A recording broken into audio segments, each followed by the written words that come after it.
స్వర్ణకమలంలోని పాటల గురించి, ఎందుకంటే స్వర్ణకమలం అనగానే విశ్వనాథ్ గారు, సీతారామ శాస్త్రి గారు, ఇళయరాజా గారు, ఒక ముగ్గురు త్రిమూర్తుల అత్యద్భుతమైన కలయిక అది.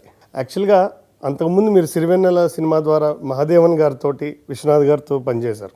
ఇది మొట్టమొదటిసారా సార్ విశ్వనాథ్ గారు ఇళయరాజా గారి కాంబినేషన్లో పనిచేయడం? స్వాతిముత్యానికి సాగర సంగమానికి చేసినట్టున్నారు. అప్పుడు నేను లేను. అయితే కాబట్టి స్వాతిముత్యంలో చివరి భాగం ఒక పాట రాశాను, లాలి లాలి. ఒక విధంగా ఆయనతో విశ్వనాథ్ గారు ఈ కాంబినేషన్లో మాత్రం అది మొదటిసారి. అది ఒక అద్భుతమైన సెన్సేషన్. ఎందుకంటే ఇప్పటికీ కూడా ఏదైనా ఒక మంచి పాట పాడాలి అంటే కనుక ఈ చిత్రంలోని పాటలు. ఇవాళ పొద్దున కూడా ఎక్కడో ఒక చోట నేను చదివాను, అతను పరుగాపక పయనించవే తలుపుల నావా అని మీరు రాసిన పల్లవి మొత్తం పెట్టి ఫీలింగ్ ఇన్స్పైర్డ్ అని పెట్టాడు ఒక ఆయన. అంటే ఇవాళ కూడా ఎన్నో వందల మందికి అందులోని లైన్లు ఆత్మవిశ్వాసాన్ని ఇస్తున్నాయి. అంటే పరిపూర్ణంగా ఏదైనా ఒక జీవితం సైన్ కర్వ్ లాగా కష్టం నష్టం వస్తున్నప్పుడు మీరు మాకు అందించినటువంటి ఆ అద్భుతమైన ఆయుధాలు ఒక్కసారి తలుచుకున్నా, ఒకసారి పాడుకున్నా కూడా ఎంతో ఉత్తేజం వస్తుందన్నమాట. అవును. ఆ కోవలో మొట్టమొదటి పాట యాక్చువల్గా మీతో ఇంతకుముందు చేస్తున్నప్పుడు చర్చల్లో మీరు చెప్పారు, ఇది ఒకే అంశానికి సంబంధించి కథానాయకుడికి సంబంధించి ఒకే సబ్జెక్టుతో 3 పాటలు రాయాల్సి వచ్చింది అని. ఆకాశంలో హరివిల్లు, గల్లు గల్లుమంటూ, శివపూజకు చిగురించిన, వేరే వేరే స్థాయిల్లో అయినా కూడా మొట్టమొదటి ఆకాశంలో హరివిల్లు పాట తీసుకుంటే ఒక అద్భుతమైన యవ్వనంలో ఉన్న ఒక అమ్మాయి తన భావి జీవితం ఎలా ఉండాలి, ఒక పేద కళాకారుడికి పుట్టి కొంచెం ఇబ్బందులు పడుతున్నప్పుడు మనకు కూడా ఒక అద్భుతమైన మంచి జీవితం ఉంటే బాగుంటుంది, ఒక అందమైన జీవితం ఉంటే బాగుంటుంది అని ఒక యవ్వనంలో ఉండే సామాన్యమైన అమ్మాయికి ఉండే ఆశల్ని పల్లవిలోనే చాలా అందంగా వర్ణించారు సార్ మీరు. ఆకాశంలో ఆశల హరివిల్లు, ఆనందాలే పూచిన పొదరిల్లు, అందమైన లోకం అందుకోనా, ఆదమరచి కలకాలం ఉండిపోనా. ఇందులో అందమైన ఆ లోకం అందుకోనా, ఆదమరచి కలకాలం అలాగే ఉండిపోనా.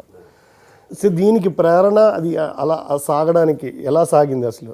ఈ సినిమాలో పాటలు, ఈ సినిమాలోనే కాదు, విశ్వనాథ్ గారు ప్రతి సినిమాలో కూడా పాటలు కథనంలో ఒక భాగం.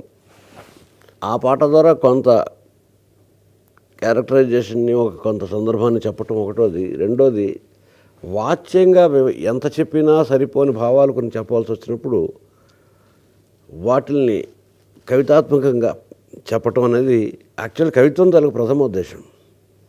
పాట కవిత్వం రెండు వేరు వేరే ప్రక్రియలు, కానీ పాట ద్వారా కవిత్వం చెప్పటం అనేది ఒక నూతన ప్రక్రియ. విశ్వనాథ్ గారు అది ప్రోత్సహిస్తారు. అంటే ఆ చెప్పిన మాట ఏదైతే ఉందో అది అంతవరకే కాకుండా దాంట్లోంచి ఏవో కొన్ని అంతర్నిహితమైన అర్థాలు వివరించడానికి అవకాశం సరిపోనివి, కొన్ని కేవలం అనుభూతితోటి మాత్రమే పొందగలిగేవి. మనం సాధారణంగా అంటుంటాం, ఈ సందర్భంలో భాష సరిపోదండి నా భావానికి వ్యక్తం చేయడానికి, మాటలు రావట్లేదండి. ఆ మాటలు రాలేని పరిస్థితిని మాటలతో ఎలా చెప్పడం అనే సందర్భం వచ్చినప్పుడు కవిత్వం చోటు చేసుకుంటుంది. సో దీన్ని లిరికల్ స్టైల్ అంటాం. ఈ పాట గురించి చెప్పడానికి ఇంతకుముందు మనం చెప్పుకున్నదైనా విశ్వనాథ్ గారు సంగీతం, సాహిత్యం, నాట్యం, శిల్పం ఇవి మాత్రమే సేవ చేశారు అన్నది ఒక రకంగా ఆయన సినిమాలు చూసాడు చాలా తక్కువ చూడడం అని ఇంతకుముందు చెప్పింది. ఆయన ప్రతి కథ ఒక జీవితానికి సంబంధించిన ఒక వేరే వేరే అంశాన్ని స్పృశించారు ప్రతి సినిమాలోనూ కూడా. ఒక ఉదాహరణతో చెప్పాలంటే, మనం పొద్దున్న లేచిన దగ్గర నుంచి సాయంకాలం నిద్రపోయే వరకు అనేక అంశాల గురించి మాట్లాడుతుంటాం. ఇంట్లో మాట్లాడతాం, విద్యాలయంలో మాట్లాడతాం, సమాజంలో మాట్లాడతాం, మన వృత్తిలో మాట్లాడతాం, కాలక్షేపంగా మాట్లాడతాం, సభల్లో మాట్లాడతాం. ఇలా రకరకాలుగా ప్రతిదీ ఒక్కొక్క అంశం వేరే, ఒక్కొక్క టాపిక్ వేరే, ఒక సందర్భం వేరు, ఒక సన్నివేశం వేరు, ఆ రసం వేరు, అన్నీ వేరే.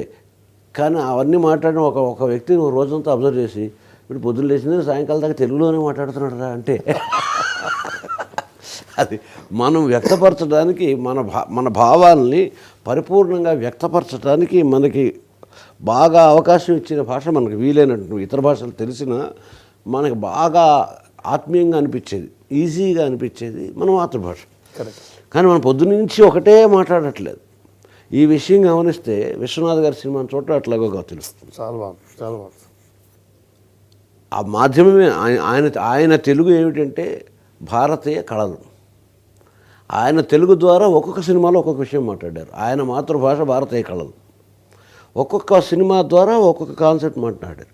ఈ సినిమాలో ఏం కాన్సెప్ట్ మాట్లాడారు అనేది మనం కొంచెం కూలంకషంగానే క్రితంసారి మాట్లాడుకున్నాం. అంటే చేసే పని యొక్క విలువను ముందర తాను అనుభవించి తెలుసుకుని అనుభూతి చెందగలిగితే ఆ ఆత్మానందమే వేరుంటుంది. కేవలం ఏదో పట్టుకూటి కోసం మరో దానికోసం కాకుండా అలాగే ఒకానొక కాలంలో ఒకానొక పనికి సమాజం ఇచ్చేటువంటి ఆపాదించే వాల్యూస్ వాటిని బట్టి కాకుండా మనం ఆపాదించే వాల్యూ ఎలాగ ఇవన్నీ మనం మాట్లాడుకున్నాం. ఈ సినిమాలో మీనాక్షి అనే పాత్రకి సహజ సిద్ధంగా ఆ నాట్య కళ అబ్బినప్పటికీ కూడా ఈ మారుతున్న కాలంలో ఇప్పుడు ఈ నాట్యం ఇవన్నీ పాతపడిపోయిన విషయాలు. ఈ నడుస్తున్న ఈ కాలంతో పాటు మనం సరిగ్గా to keep the face with times నడవాలి అంటే ఈ చాదస్తా నుంచి పక్కకి రావాలి. అందులో డైలాగ్ ఉంటుంది, నీకు ఒక త్యాగరాజ స్వామి ఆలయంలో నిర్మాల్యం తీసేవాడు, నాకు ఒక తద్దిద్దే దిత్తైలు దిగితైలు నట్టువాంగం కొట్టేవాడు, దొరుకుతారులే అని ఆమె ఫ్రస్ట్రేటెడ్గా ఉంటుంది. ఈ కథని పాటల ద్వారా ముందుకు నడిపించడానికి చాలా ఇప్పుడు 5 పాటలే కాకుండా ఆత్మత్వం అనే ఒక శ్లోకం ఒకటి ఉంటుంది.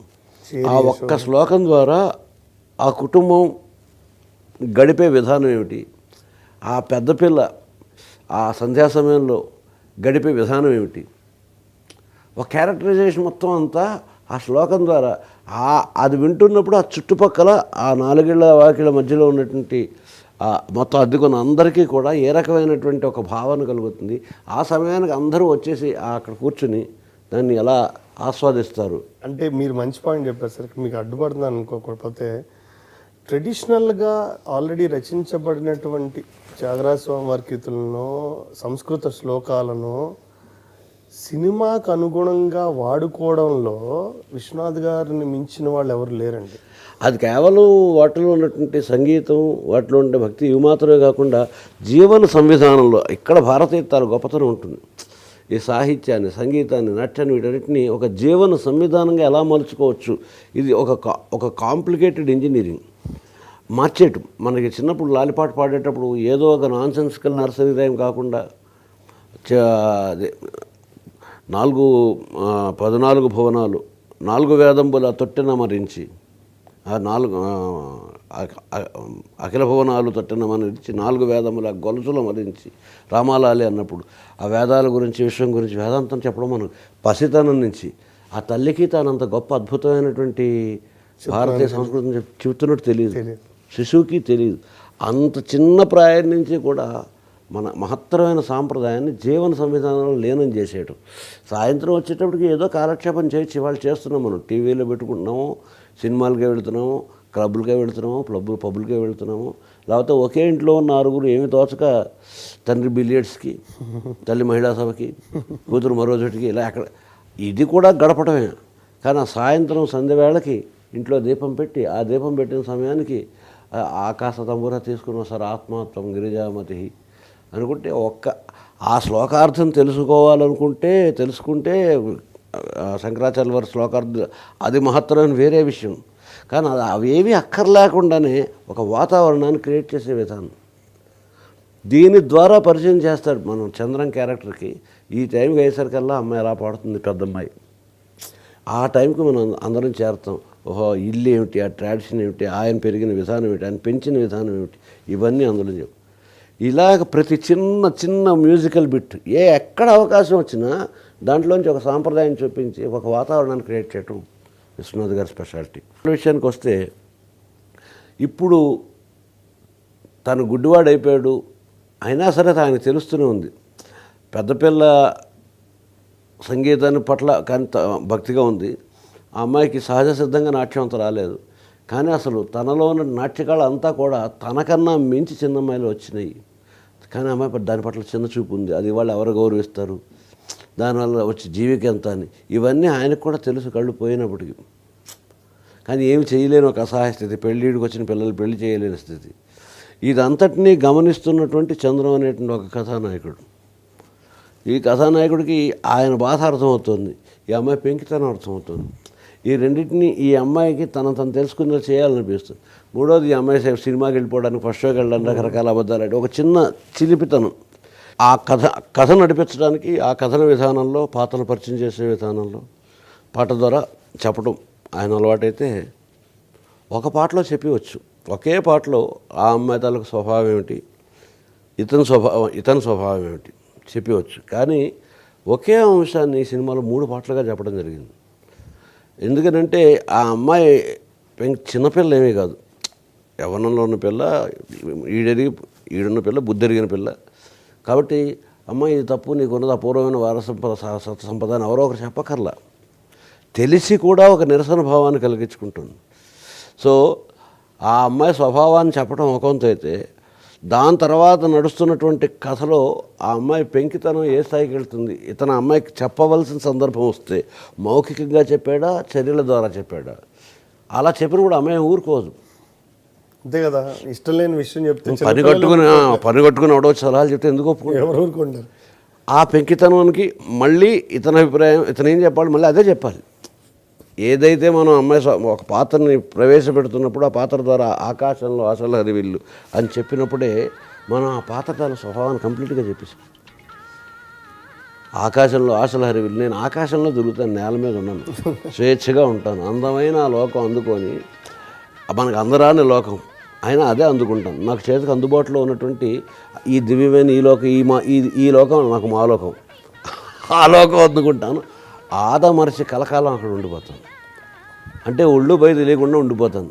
అంటే ఒక స్పృహ లేకుండా, ఒక జాగృతి లేకుండా, స్వీయమైనటువంటిది లేకుండా ఉండిపోతానన్న అమ్మాయి స్వభావాన్ని స్పష్టంగానే కన్విన్సింగ్ అని చెప్పాను. ఒకటి, అందమైన ప్రాకృతికమైన వర్ణాలు తీసుకుని స్వర్గాల స్వాగతాలు పలికే గీతం, స్వప్నాల సాగరాల సంగీతం. ఇక్కడ నా మమకారం కూడా కొంత ఉంటుంది, దొరికినప్పుడే వినియోగించుకోవాలి అవకాశం.